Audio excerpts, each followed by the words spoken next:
Hello and welcome to Philosophy 102, Critical Thinking and Writing. I am your instructor, Nate Greeley. This is an entirely asynchronous course, so you'll be seeing much of me in these little bubbles in these little videos. Today is just a pretty brief introductory lecture, like you might get on the first day of class in an in-person class. I'm going to walk you through the basics of the syllabus, how the course is going to work, what the expectations are, how you can get in contact with me, and things like that. I'll be holding regular office hours as well, so you can get a little more, um, you know, contact with me, even if it's over Zoom. But yeah, I do look forward to, hopefully as much interaction as is possible in this sort of virtual environment. So let's move on and take a look at the course. First, I'd like to introduce you to me. So this is me. My name's Nate Greeley. You can just call me Nate in your emails, or if we ever Zoom or something like that. I do have a PhD in philosophy and cognitive science from UC San Diego, so I am a doctor, but you don't need to call me Professor Greeley or Dr. Greeley. Nate is just fine. That's my email right there, and Greeley at valleycollege.edu. And I'll be holding regular office hours online on Zoom. The link is in Canvas on the syllabus page. There's a link there. And I'll be online on Mondays at 9:30 a.m. for an hour. If that time, if you've got another class or something that time doesn't work for you and you'd like to talk to me, shoot me an email and we can arrange another time to meet. And some students prefer to interact via email. I'm happy to do that as well, but do feel free to reach out to me. I am a real person and I can help you if you need help. You don't have to completely go it alone here, even though it's a online class. So if you've never taken a philosophy class or a critical thinking class, um, I'm going to give you a little bit of a description of what you'll be learning in this class. So critical thinking is interesting. A lot of different people teach it different ways. I'd almost say it's never taught the same way twice at any different schools. So the way I define critical thinking is the ability to make decisions based on truth-preserving forms of reasoning. So what I mean by that is this. This course is entirely designed to help you get what you want out of life, right? And it may not always seem like that at certain moments in the class. It may feel very abstract or even a little logic-y.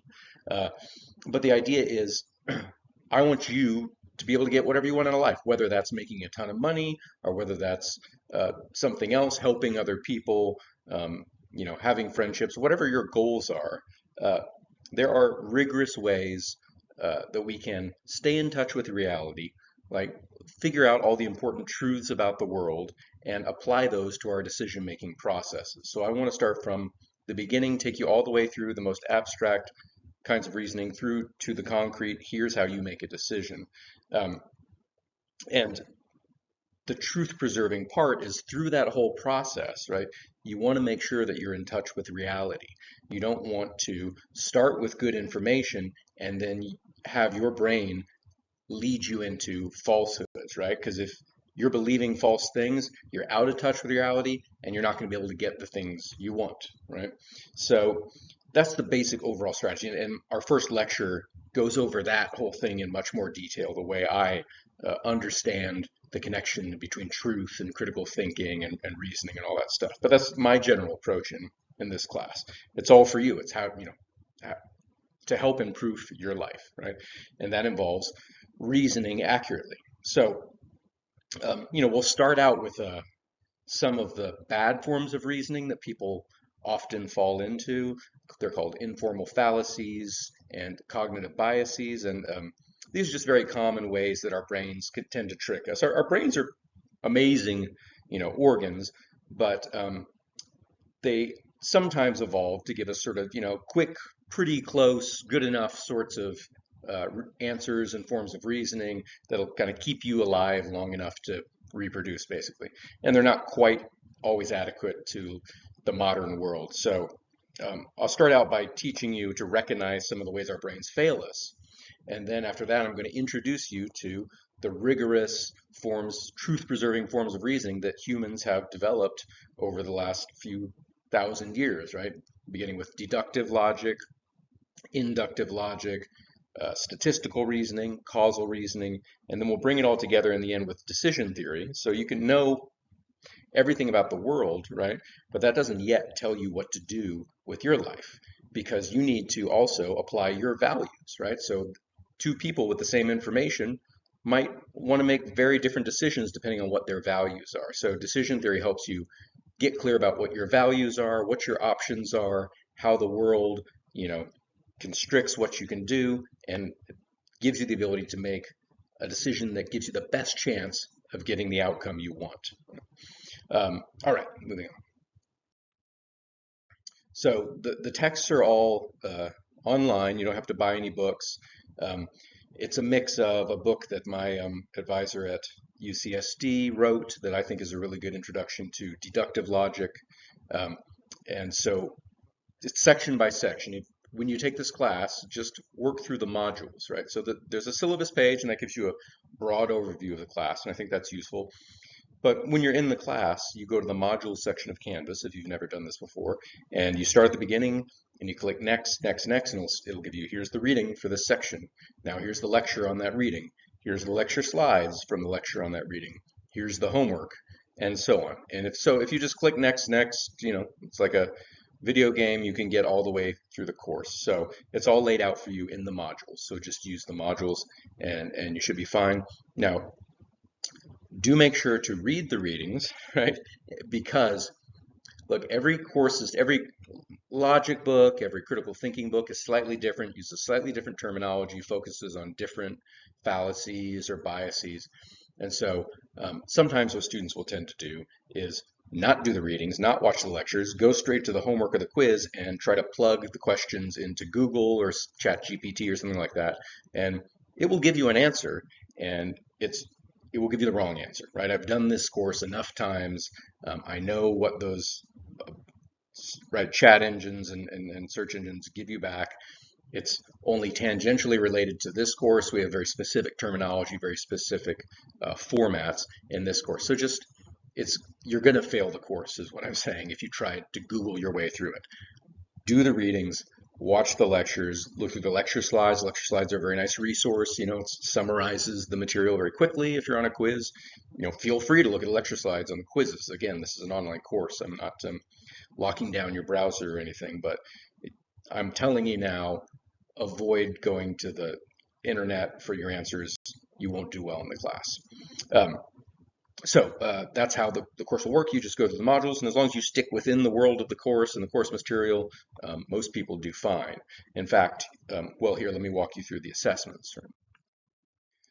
Oh, so learning outcomes, this is always sort of required in a college course, and so what I have here is, you'll demonstrate your understanding of concepts and techniques in logic and critical thinking, by participating in discussions, completing homework assignments, exams, midterm, and final.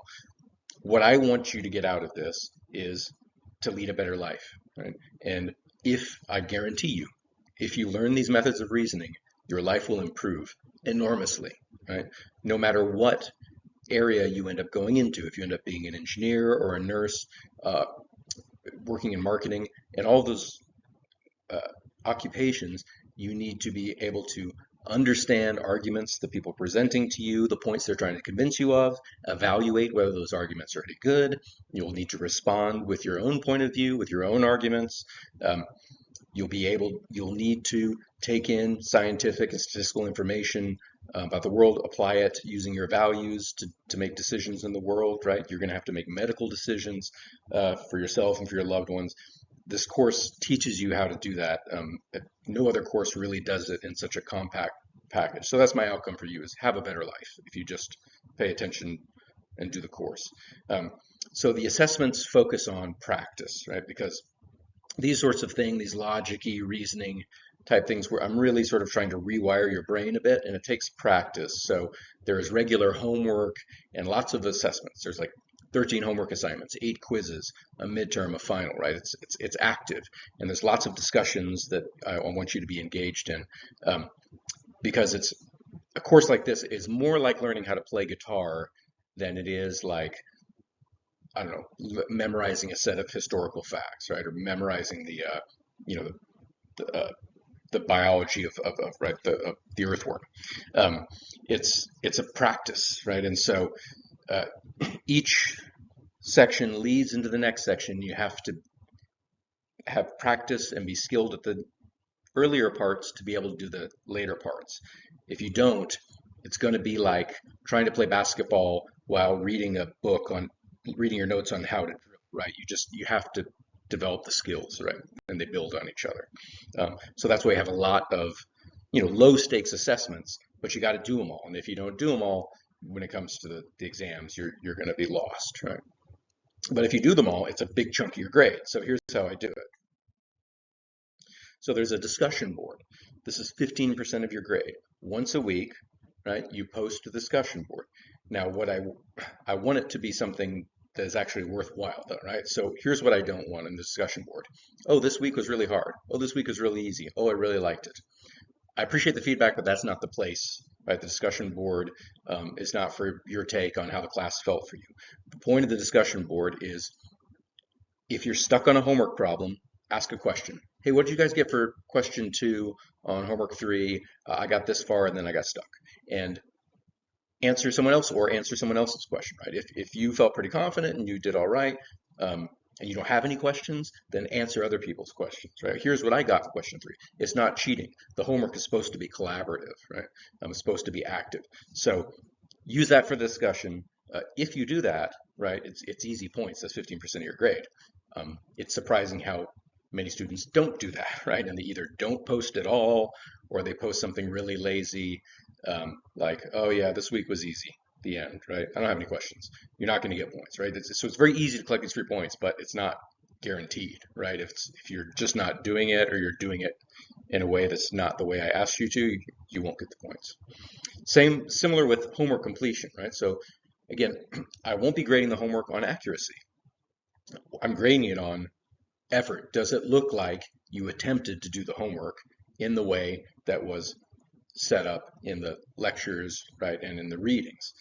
If it looks like you're copying pasting from the internet, and it's very easy to tell that because the formats are different, you're getting different names for terms and stuff like different terminology, you won't get the points for the homework.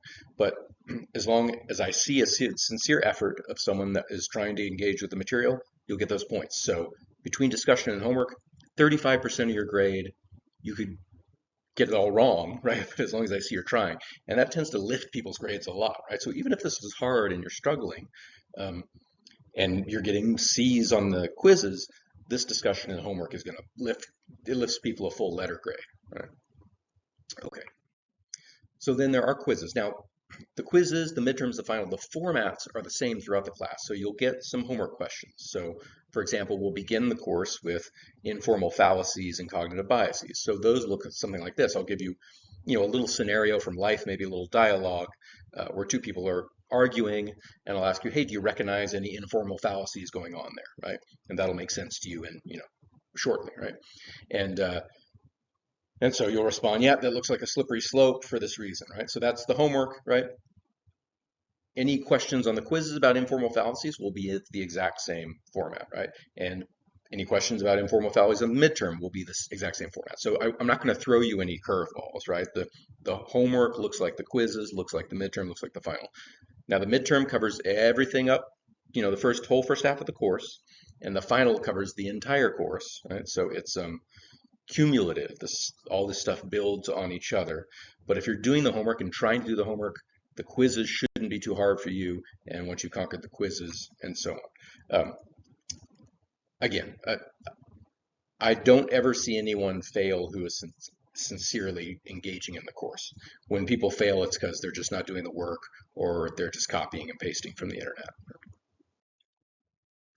Okay, diversity and inclusion. So yeah, I want everyone to feel welcome in this course. We don't really cover any controversial topics. This is about cognitive science and logic and stuff. But nonetheless, if for any reason you're not feeling included, you're not feeling like you're able to do an assignment for reasons of, anything really, but, gender and race and ability are some of the big ones that can come up. Feel free, hey, reach out to me. Yeah, I'm happy to help whatever I can do. obviously there's going to be discussion, you're going to be interacting with each other. Be respectful of each other. I've never encountered a problem with this. I think your generation is much better than mine, really, at being respectful of people's various diverse backgrounds. So I don't foresee any problems, but know that I'm open to helping anybody that's needs it. Academic integrity. So yeah, I mean, I don't like to go down this road with people, and I have had to, where people just insist on using, AI, using Google, using the internet to answer quiz and exam questions, right? So, the first time you do it, you'll just get a 0, and I'll say, don't do this, right? You're going to fail the course. If you insist on doing it and continue to, I may have to pursue an academic integrity complaint, and that's just an ugly process that nobody likes. You can fail the course, you can get kicked out of school. It's not worth it, right? Just do your own work, right? Watch the lectures. I've tried to make it very easy. Look over the lecture slides. Uh, it's it, it it's not worth it to go down the road of cheating. So just don't. All right, and finally, academic accommodations. So, yeah, some people will have, accommodations. So I try to design this course to include everybody. So, for example, the exams and the quizzes aren't timed, right? So I know some folks will have disability accommodations that give them extra time on exams. That won't be an issue in this class. But if there's anything else that you need help with, I'm happy to do what I can to accommodate.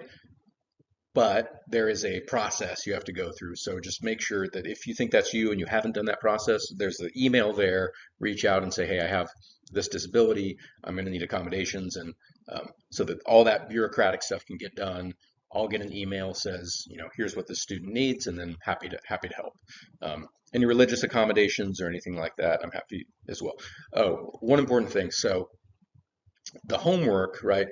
I have to post after the homework is due, I post the answers so that students can check their answers, right? Because remember, I'm not grading on accuracy. I'm not correcting every homework problem. I'm looking for engagement, and I'm giving you, full points if you're engaged, even if you got some answers wrong. So the way you know if you got some answers wrong is the answers will be revealed, right, 1 second after the homework is due, and you can check your answers against it.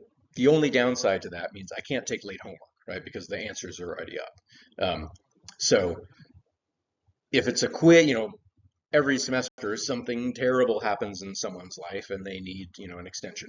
With quizzes and exams, no problem, right? Let me know, keep me in the loop, but I should be able to give you extensions. If it's homework, let me know if it's something, if you were in the hospital for a week and you couldn't access your computer, yeah, I'm not gonna, flunk your homework exams, but it'll have to be something like I'll give you an alternate assignment or something like that. So just be aware that, I don't mind being flexible on some due dates, but the homework is one where just the way it's set up, I can't really be as flexible because the answers post automatically. All right, so that is it for this lecture. Hopefully that helps you get a sense of how the course runs. Take a look at the Canvas, click through the modules. That should also give you a sense. Make sure you look at the syllabus, and feel free to reach out to me if you have any questions. And yeah, I look forward to a great semester together.